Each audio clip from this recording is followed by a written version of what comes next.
Evening, everyone. It's such a pleasure to be here this evening and to talk to an audience of young people, not just ambitious, but also motivated to seek a career in medicine.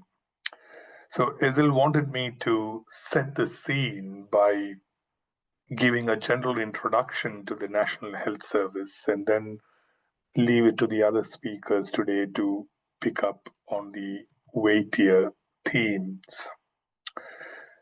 So let me start with a bit of a history lesson for you, medical student aspirants, starting in 1942. Many of you would know, particularly those of done history as an optional subject, would know that 1942 is the midpoint of the Second World War. It is a time when this country doesn't quite know whether victory is in sight. On the one hand, France and much of Europe has fallen before the Nazi war machine, and things look bleak, the path of blood, sweat, and tears. On a more optimistic note, we also know that the Nazi war machine, which had started a war with Russia, hasn't yet conquered Moscow. And the United States, then a beacon of freedom and democracy, had entered the war on the side of the Allies. It is a tribute to the optimistic resilience and clear-headedness of this nation, that there was, even in the midst of all that ambiguity, there was still thought and consideration for the future. Thought about a future that would emphasize not just equality, but equity. A future that would reward the ordinary working men and women who contributed to victory. This is where we think of William Beveridge and the Beveridge Report. This is important because this was the basis that led to the establishment of the National Health Service. William Beveridge was an economist, a thinker, a philosopher, an academic, a director at the London School of Economics.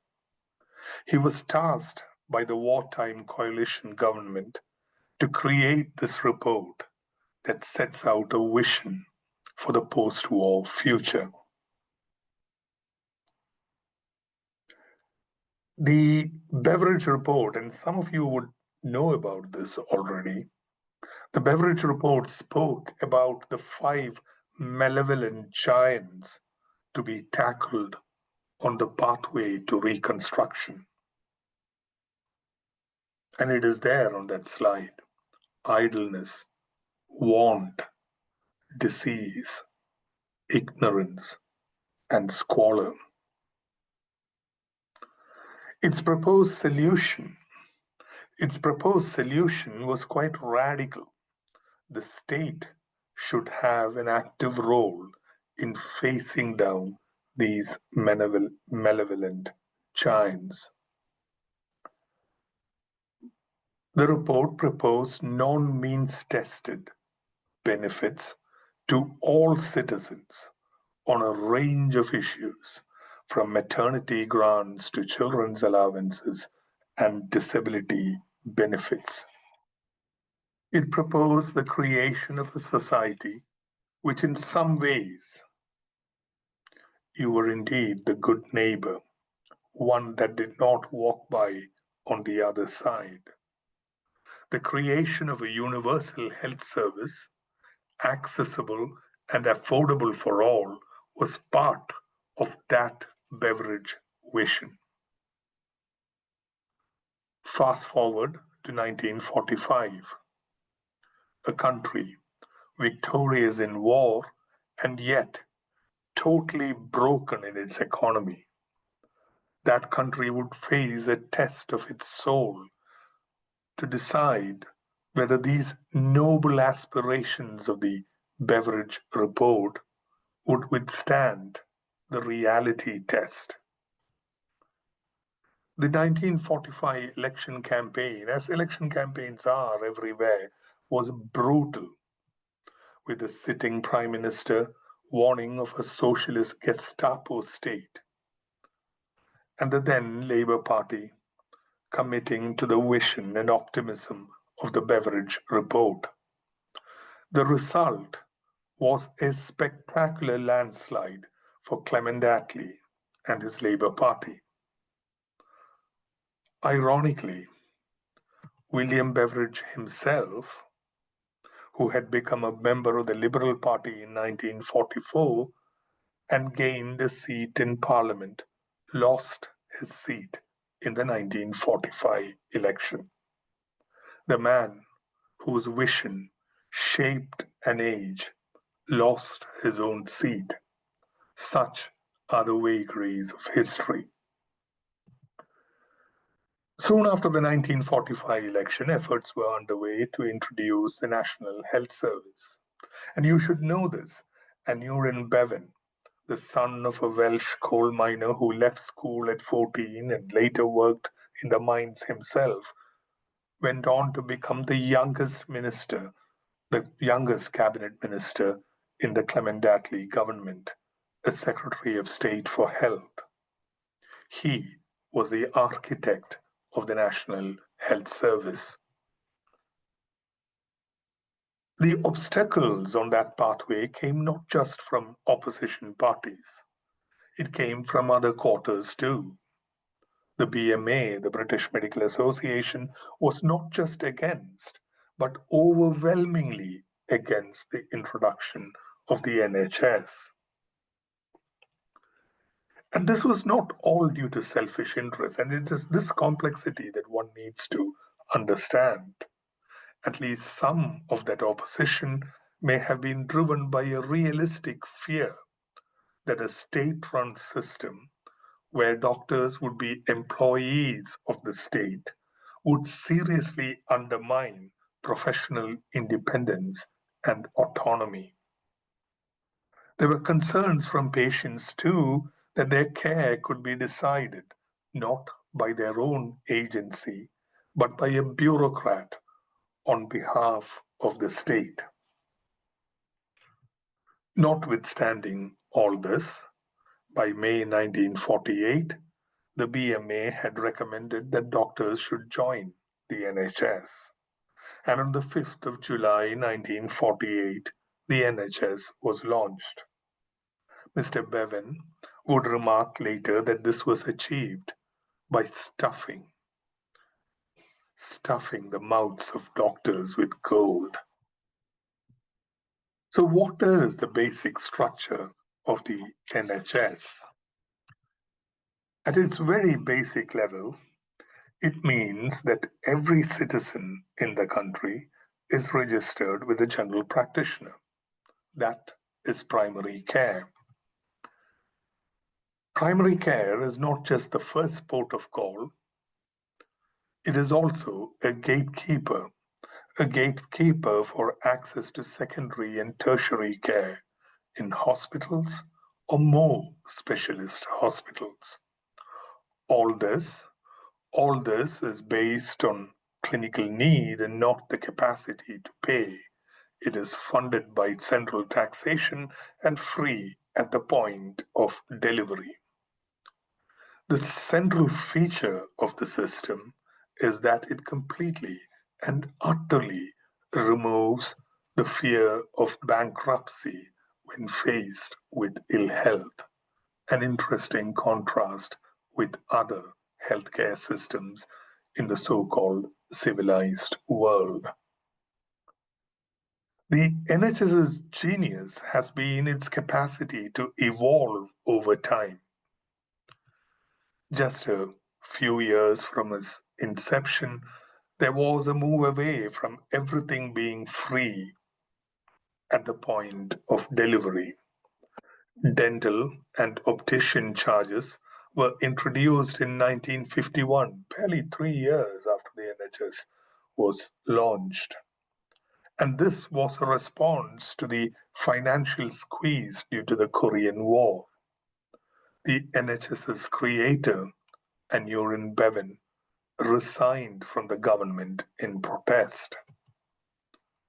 And then in the early 1990s, there was an introduction of the purchaser-provider split.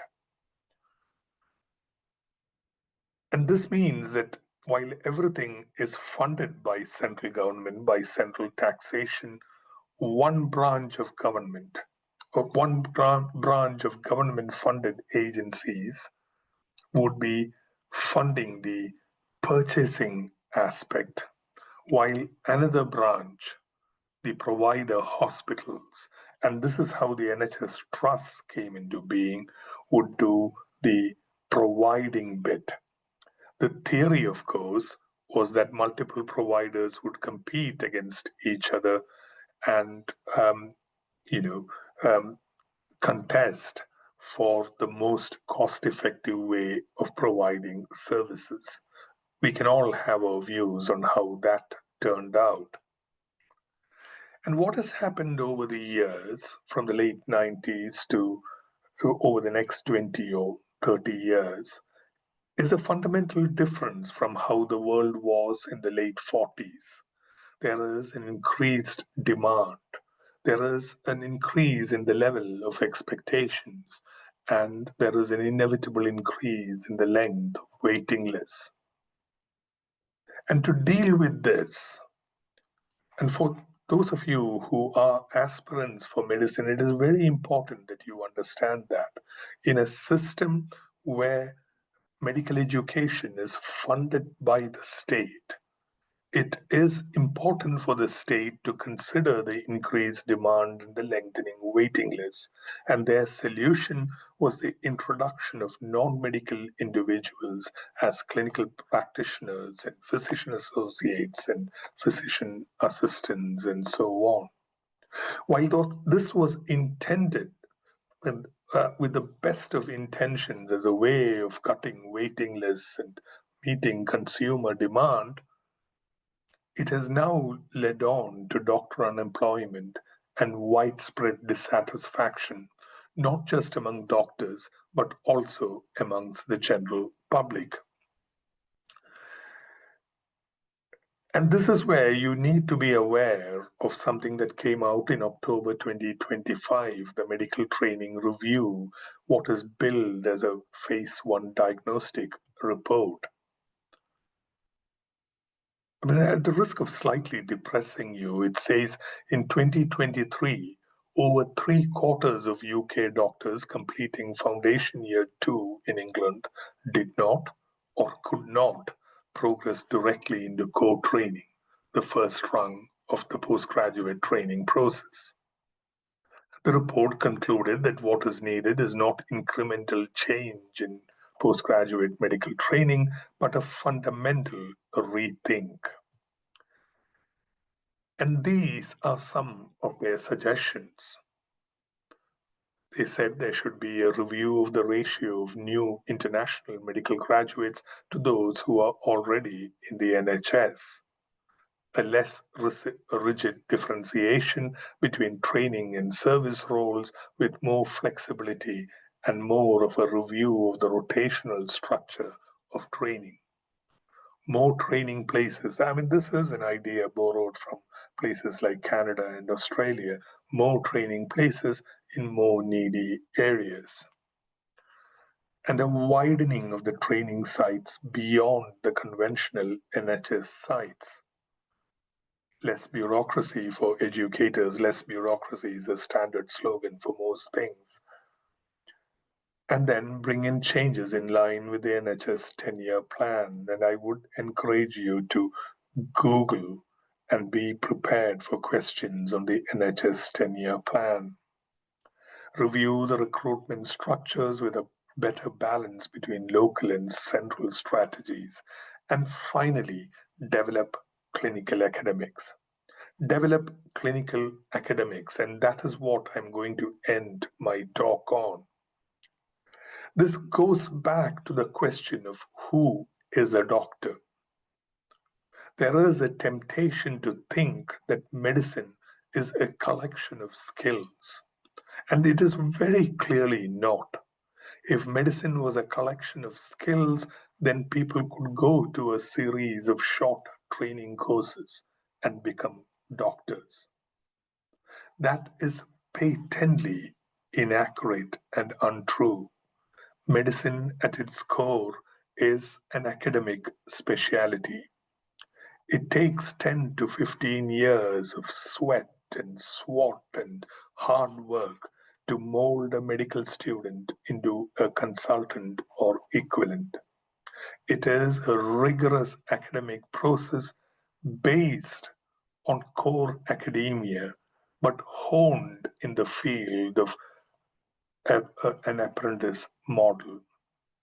And it is that process, that interpersonal and academic process, that forms the fundamental basis of an abiding trust between doctor and patient.